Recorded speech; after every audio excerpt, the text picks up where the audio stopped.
नमस्कार दोस्तों, मैं भीम बासवर कोकराझार आसाम से आपका स्वागत करता हूं मेरी इस वीडियो पे। सबसे पहले आज का वीडियो बताने से पहले मैं आपको ये बता देना चाहता हूं कि मेरे जो पिछले 2 वीडियो थे, यानी चाइना और इंडिया बॉर्डर डिस्प्यूट के ऊपर और कोरोना का जो वीडियो था, उस पे आप लोगों का बहुत सारा प्यार मुझे मिला। उसके वजह से ही मैं आज और एक वीडियो बना रहा हूँ असम का बाढ़ को लेकर। असम का बाढ़ बहुत भयंकर रूप ले चुका है। ऐसे तो हम आसाम वासियों के लिए ये कोई बड़ी बात नहीं है, क्योंकि हम हर साल बाढ़ के साथ इसी तरह से झेलते हुए बिताते अपनी ज़िंदगी को। और अगर इस साल का अपडेट देखा जाए तो अभी तक 102 लोगों की जान जा चुकी है, जिस पे 26 लोगों का तो लैंडस्लाइड पे मौत हुआ है, यानी चट्टान या पहाड़ की मिट्टी गिरने की वजह से उनकी मौत हुई है। बहुत ज़्यादा बारिश होने की वजह से लैंडस्लाइड भी हो रही है। इसके अलावा हमारे असम के 33 डिस्ट्रिक्ट में 28 डिस्ट्रिक्ट में बाढ़ की चपेट में है। सबसे ज़्यादा असर असम के चिरांग डिस्ट्रिक्ट, बरपेटा डिस्ट्रिक्ट और अपर असम में डिब्रूगढ़ पे हुआ है। इसके अलावा मैं बता देना चाहता हूँ कि 40 लाख लोगों का इस बाढ़ से अफेक्टेड है। वो 40 लाख लोग बाढ़ की वजह से बहुत ज़्यादा कष्ट बिता रहे हैं। तो ये 40 लाख यानी आप समझ लीजिए कि करीब करीब 12-15% असम की आबादी अभी बाढ़ से जूझ रही है। इसके अलावा मैं आपको ये बता देना चाहता हूँ कि 1.5 लाख हेक्टर जो ज़मीन है, जो हम खेती बाड़ी कर रहे थे, वो 1.5 लाख हेक्टर ज़मीन बाढ़ की वजह से पूरी तरीके से बर्बाद हो चुकी है।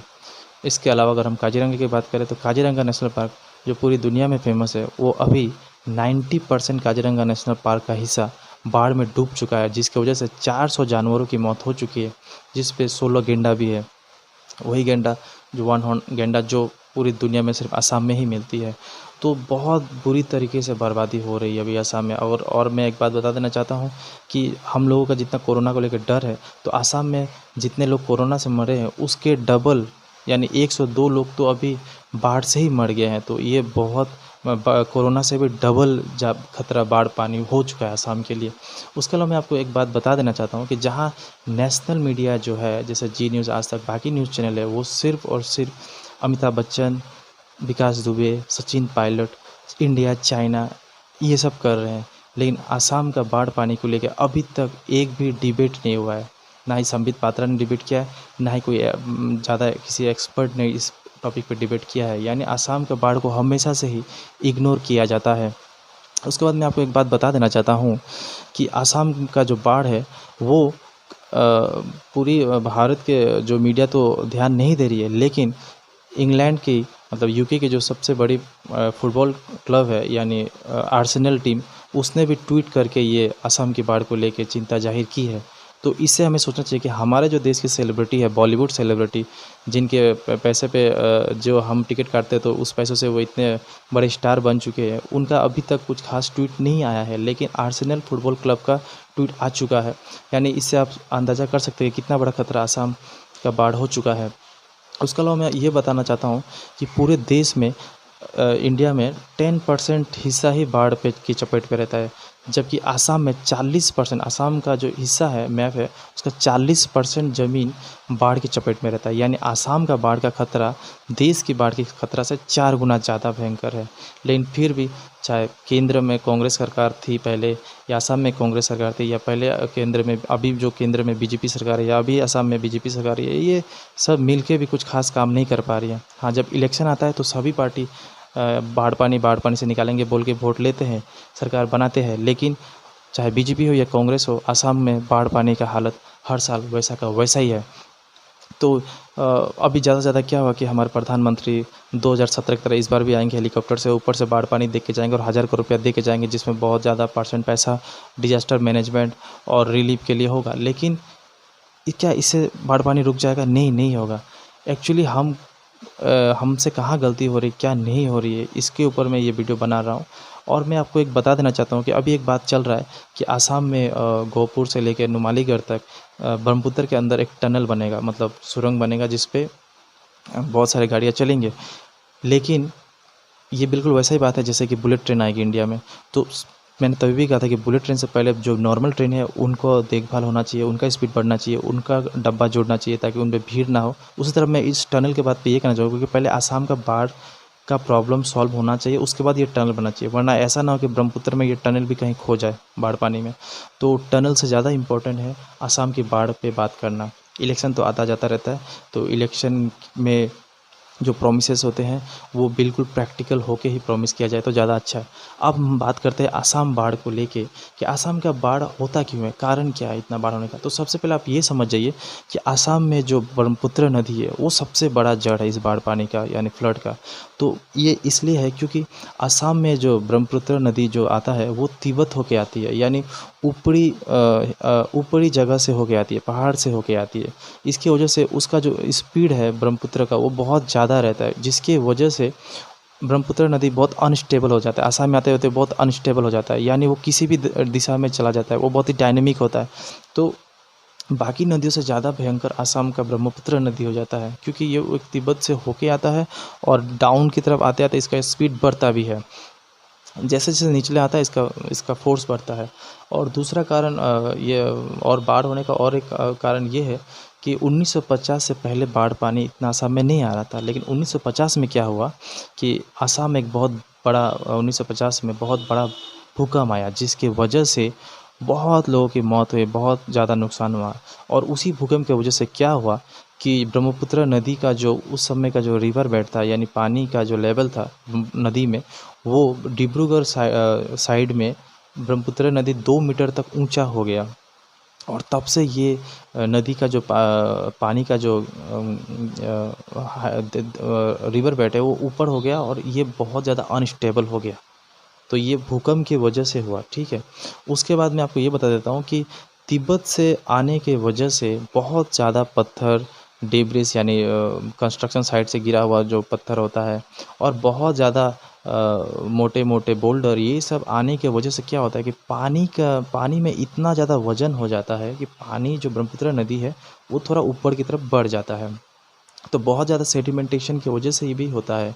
और अगर हम और कारण देखें शहरों में बाढ़ पानी होने के कारण, तो इसका कारण है कि जो ड्रेनेज सिस्टम है, जो ड्रेन है वो ठीक ठाक नहीं बना है, चाहे गुवाहाटी का हो या कहीं का भी किसी भी सिटी का ड्रेन हो। ऐसे तो मुंबई का भी वही हाल है।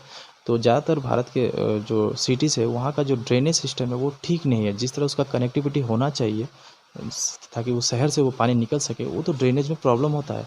तो ड्रेनेज में भी वो डेब्रिस और सेडिमेंटेशन का प्रॉब्लम होता है, यानी वहाँ भी बहुत ज़्यादा पॉल्यूशन जो कचरा होता है लोग फेंक देते हैं।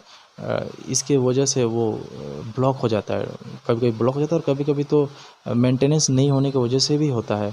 तो ये भी एक कारण है पुअर ड्रेनेज। उसके बाद मैं बता देना चाहता हूँ कि आसाम जो है वो बहुत ज़्यादा एक अर्थक्वेक जोन है, यानी बहुत ज़्यादा भूकंप होता है। उसकी वजह से यहाँ बारिश भी बहुत ज़्यादा होता है। जहाँ से देखिए तिब्बत से जहाँ ब्रह्मपुत्र आती है वहाँ पे इतना बारिश नहीं होता है, इसलिए हम तिब्बत या चाइना को हम जिम्मेदार नहीं कह सकते। लेकिन जिम्मेदारी हम ये कह सकते हैं कि वहाँ से जो मलबा आता है यानी सेडिमेंटेशन, सेडिमेंट रॉक हो गया, ये सब के वजह से पानी का गहराई बढ़ता है। लेकिन असम में बारिश भी ज़्यादा होता है, इसके ये भी एक कारण है। इसके अलावा हम ये कह सकते हैं कि जो बांध बनती है, जैसे कि आसाम में जितनी बांध बनी है बाढ़ पानी रोकने के लिए, वो 1980 के पहले के बाढ़ पानी मतलब बांध है। इसके वजह से वो अभी उनका मेंटेनेंस ठीक से नहीं होता है, तो वहाँ पे लीकेज होने की वजह से और बहुत ज़्यादा बांध टूटने की वजह से और पानी का वजन बढ़ता है और उस पानी का लेवल जो है ब्रह्मपुत्र का वो ऊपर जाता है। और ये बांधों की कमियों की वजह से भी बाढ़ पानी ज़्यादा फैलता है, यानी गांव तक पहुंचता है। उसके अलावा मैं ये कह सकता हूं कि जो नदी के ब्रह्मपुत्र नदी के साइड में पहले जो तालाब जैसे एक जगह होता था, जैसे जहाँ पे बारिश का ज़्यादा पानी उस जगह पे जाता था, वो सब जगह पे लोग या सरकारें घर बिल्डिंग कुछ ना कुछ बना के वो सब जगह को वो कैप्चर कर ले, जिसके वजह से अब ब्रह्मपुत्र का जो पानी होता है वो अपना जो साइड में जो उसका वेटलैंड होना चाहिए उस तरफ वो नहीं जा पाता है। यानी चारों तरफ घर बिल्डिंग होने की वजह से ब्रह्मपुत्र नदी अगर थोड़ा भी चौड़ा होता है तो उससे बाढ़ पानी हो जाती है, यानी हम पानी जाने के लिए उतना जगह नहीं रखें। उसके अलावा मैं आपको ये बता सकता हूँ कि चाइना का जो देखिए जो डैम है, चाइना पे जो डैम बना है वो कभी कभी बहुत ज़्यादा पानी छोड़ देता है। असम में भी जो डैम है वो कभी कभी ज़्यादा पानी छोड़ देते हैं, कभी कम छोड़ देते हैं। इसके वजह से भी बाढ़ की जो समस्या है वो असम में बहुत ज़्यादा हो जाती है। तो ये सब कुछ कारण हैं जिसके वजह से, यानी सेडिमेंटेशन हो गया, यानी बहुत ज़्यादा मलबा हो गया, या फिर बारिश हो गया, या फिर जो बांध है जो ठीक से नहीं है, इनके वजह से असम में जो बाढ़ है, असम का जो बाढ़ है वो होता रहता है। और असम का बाढ़ हर साल बढ़ता ही जाता है, ठीक है।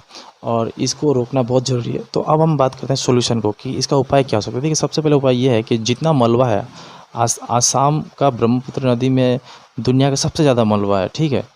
तो इन मलबा को यानी जो जो पत्थर है, बोल्डर है या बहुत सारे बिल्डिंग साइड के टूटे हुए वाल है, ईंटा है, ये सब की वजह से जो वज़न बढ़ गया है ब्रह्मपुत्र नदी का, इन सबको साफ़ करना होगा, इसको क्लियर करना। जब इसको हम सब निकाल देंगे तो पानी का जो आप जैसे कि आप ग्लास में अगर पत्थर डालेंगे तो पानी बढ़ता है, उसी तरह अगर यहाँ से सारे पत्थर या जो मलबा है या डस्ट है उनको अगर निकाल दिया जाए तो पानी का लेवल ब्रह्मपुत्र का कम जाएगा।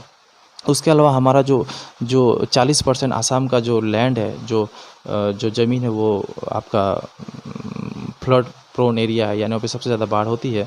तो इन 40% जगहों पे क्या करना होगा कि हमें सरकार को स्ट्रिक्टली बैन कर देना होगा। यहाँ पे कोई भी घर, बिल्डिंग, ऑफिस या कुछ भी नहीं बनेगा, ताकि कभी भी ज़्यादा बाढ़ का खतरा बढ़े या ब्रह्मपुत्र नदी बढ़े उस समय, तो ऐसे 40% एरिया के आसपास की जगह पे ज़्यादा नुकसान ना हो, तो उससे ब्रह्मपुत्र नदी को बढ़ने का भी एक जगह मिलेगा।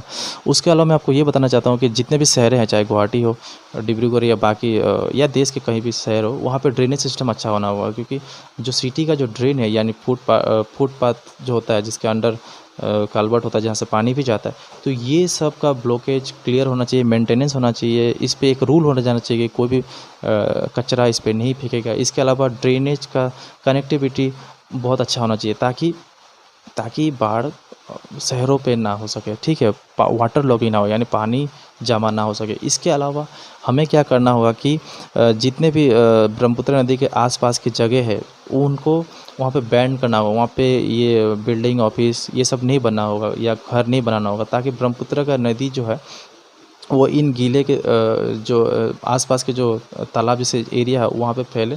क्योंकि देखिए, जब वेटलैंड होगा यानी वो ब्रह्मपुत्र के आसपास जब वो खाली जगह होगे, तो वहाँ पे क्या होगा, पानी जब फैलेगा तो वहाँ गड्ढा होने की वजह से वो पानी वहाँ पे चला जाएगा, और जब आपका गहराई पे पानी जाता है तो वो अपना दिशा खो बैठता है, तो पानी आगे की तरफ नहीं बढ़ेगी, पानी थोड़ा सा स्टेबल होगा, यानी ब्रह्मपुत्र की जो गति है वो थोड़ी शांत होगी। यानी ब्रह्मपुत्र के आसपास की जो तालाबी एरिया है उन्हें रखना होगा, उसे बचाए रखना होगा। उसके अलावा हमें क्या करना पड़ेगा कि जितने भी ब्रह्मपुत्र के किनारे जो है, ब्रह्मपुत्र नदी के किनारे हमें वैसे घास लगाने होंगे जिनका वज़न कम हो और जिनका जो जड़ हो, रूट हो, वो बहुत नीचे की तरफ हो, ताकि पानी को एब्जॉर्ब कर सके, पानी को रोक सके।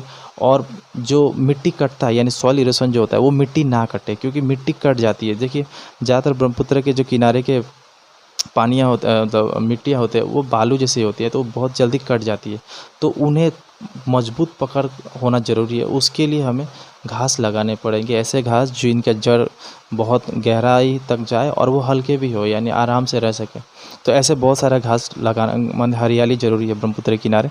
उसके अलावा मैं आपको ये बताना चाहता हूँ कि जितने सारे असम के बड़े बड़े गांव हैं वहाँ पे बहुत बड़ा वाटर रिजर्व है, यानी जल रखने के लिए, बाढ़ पानी का पानी रखने के लिए एक बहुत बड़ा पुकुरी तालाब जैसा हो, जिससे कि वो इतना ज़्यादा जब बाढ़ पानी निकले, ब्रह्मपुत्र की जब गति से ज़्यादा पानी आए तो उन वाटर रिजर्वियर में रह सके। तो इससे दो फायदे हो गए, एक तो जब सूखा पड़ेगा असम में तो वही पानी खेती बाड़ी में काम आएगा, और ज़्यादा पानी भी रहेगा तो उसे जो ब्रह्मपुत्र का जो गति है या दिशा है उसे रोकने में वो काम आएगा। यानी वैसा जगह होना बहुत ज़रूरी है, वाटर रिजर्वियर हर गांव में होना बहुत ज़रूरी है, और ये सरकार का काम है बनाना।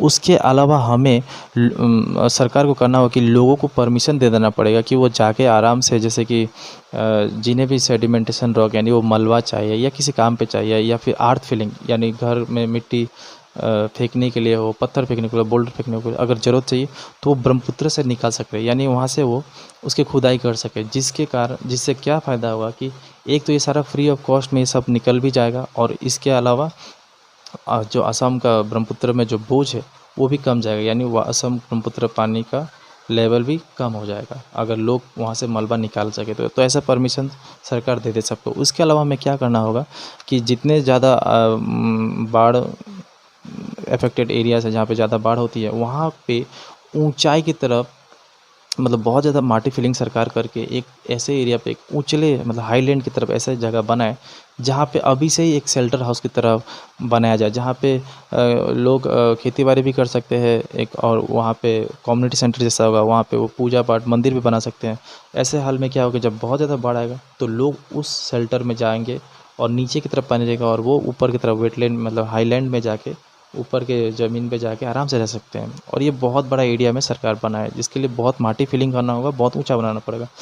इसके अलावा सरकार ज़्यादा से ज़्यादा रिफ्यूजी कैंप बनाए और लोगों को अभी जो बाढ़ के पानी की वजह से, गंदा पानी की वजह से जो बीमारी होता है, जैसे कि जापानीज़ बुखार बोलते हैं, वो होता है, उनसे बच सके, कोलेरा हो, ये सबसे बचने के लिए सरकार ज़्यादा से ज़्यादा दवाई दे, लोगों को पानी से बचाए। ये अभी ये कर सकती है। उसके अलावा सरकार क्या कर सकती है कि जितना ब्रह्मपुत्र में पार्ट पे डैम बनाए, जिससे पानी पे कंट्रोल हमारा असम सरकार का हो सके, पानी हम रोक सकें। अब चाइना पे डिपेंड ना हो, हमारे असम में खुद बहुत बड़े बड़े डैम बनाए।